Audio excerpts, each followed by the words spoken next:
Hi. இன்னைக்கு என்ன good பார்க்கனா கடன். கடனை பத்தி தான் நாம இன்னைக்கு பேச போறோம். கடன் என்ன செஞ்சிரும் அப்படின்னு நீங்க எல்லாருமே கேட்கலாம். கடன் என்ன வேணாலும் செய்யும். உங்க வாழ்க்கையில நீங்க நிம்மதியா இருக்கீங்கன்னா நிம்மதியா இருக்கலாம். ஆனா கடன் மட்டும் வாங்கிட்டீங்கன்னா உங்க வாழ்க்கையில நீங்க நிம்மதியை தொலைக்க போறீங்கன்னு அர்த்தம். அதனாலதான் இன்னைக்கு நம்ம கடன் என்கிற தலைப்புல நம்ம சொல்ல போறோம். ஒரு ஊர்ல ஒரு அம்மா இருந்தாங்க. அந்த அம்மாக்கு 3 குழந்தைங்க. அந்த அம்மா என்ன பண்றாங்கன்னா, நெறைய கடன் வாங்குறாங்க. கடன் நெறைய வாங்குறாங்க. அதாவது அவங்க மாசம் ஒரு 10,000 சம்பாதிக்கிறாங்கன்னா, அவங்க ஒரு 20,000க்கு மேல கடன் வாங்குறாங்க. வட்டிக்கு வாங்குறாங்க. அதாவது மாசம் அவங்க 20,000 கட்டுற மாரி. ஆனா அவங்களுக்கு மாசமே 10,000 தான் சம்பளம். அவங்களுக்கு கணவரும் இல்ல. ஆனா 3 குழந்தைங்க இருக்கிறாங்க. ஒரு கட்டத்துல அவங்க வட்டிக்கு பணம் கட்டும்போது, ஒரு கட்டத்துல அவங்களால பணமே கட்ட முடியல.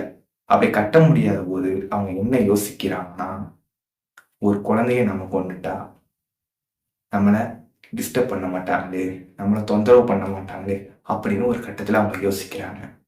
யோசிச்சு அவங்க என்ன பண்றாங்கன்னா, ஒரு குழந்தைய உண்மையாவே கொன்னுடுறாங்க. இது சாதாரண ஒரு விஷயம் கிடையாதுங்க. இது உண்மை நடந்த ஒரு கதை தான். ஏன் இதை நான் சொல்றேன்னா, நம்ம கடன் வாங்குறதுனால அந்த கடனை கொடுக்க முடியாம நம்ம ரொம்ப கஷ்டப்படுவோம். அப்ப இதை மாதிரிலாம் நம்மளை யோசிக்க வைக்கும். இப்படிதான் ஒரு அம்மா தான் பெத்த குழந்தைய கொல்ற அளவுக்கு போறாங்க. அதுக்கு எது காரணமா இருக்கு? கடன் தான். முடிஞ்ச அளவுக்கு நீங்க கடனே வாங்காதீங்க. கடன் வாங்குனீங்கன்னா உங்க வாழ்க்கையில நீங்க நிம்மதியை தொலைச்சிருவீங்க. உங்களை அறியாமலே பல தவறுகளை செய்வீங்க. கடன் மட்டும் எதுக்கும் வாங்காதீங்க. கடன் வாங்காம வாழ்ந்து பாருங்க. அவங்க அப்படி இருக்காங்க, இவங்க இப்படி இருக்கிறாங்க அப்படின்னு சொல்லி சொல்லி நீங்க ஏதோ ஒரு விஷயத்துக்காக கடனை வாங்குவீங்க. ஆனா அப்படி நீங்க கடனை வாங்குனீங்கன்னா உங்களோட நிம்மதியை நீங்க தொலைச்சிக்கிட்டு இருக்கீங்கன்னு அர்த்தம். கடன் வாங்காம வாழ்ந்து பாருங்க. நம்ம கிட்ட என்ன இருக்கோ அதை வச்சு நம்ம வாழ்வோம். மத்தவங்க எப்படி இருந்தா என்ன? நம்ம கிட்ட இருக்கிறத வச்சு நம்ம நம்மளுடைய வாழ்க்கையை வாழ்வோம். கடன் வாங்குறத இனிமேலாவது தவிருங்க. கடனை வாங்கிட்டு கஷ்டப்படுவதை விட கடன் வாங்காம இருக்கிறத வச்சு வாழ கத்துப்போம்.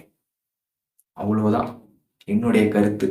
இது ஏன் நான் சொல்ல வரேன்னா, கடனால நான் பெத்த குழந்தைய ஒரு அம்மா கொல்றாங்க. அது எவ்வளவு பெரிய பாவம். அவங்க எப்படி வேதனைப்பட்டிருப்பாங்க. அவங்க எவ்வளவு கஷ்டப்பட்டிருப்பாங்க.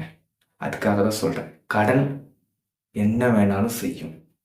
கடன் என்ன செஞ்சிட போகுது அப்படின்னு நினைக்காதீங்க. கடன் என்ன வேணாலும் செய்யும்.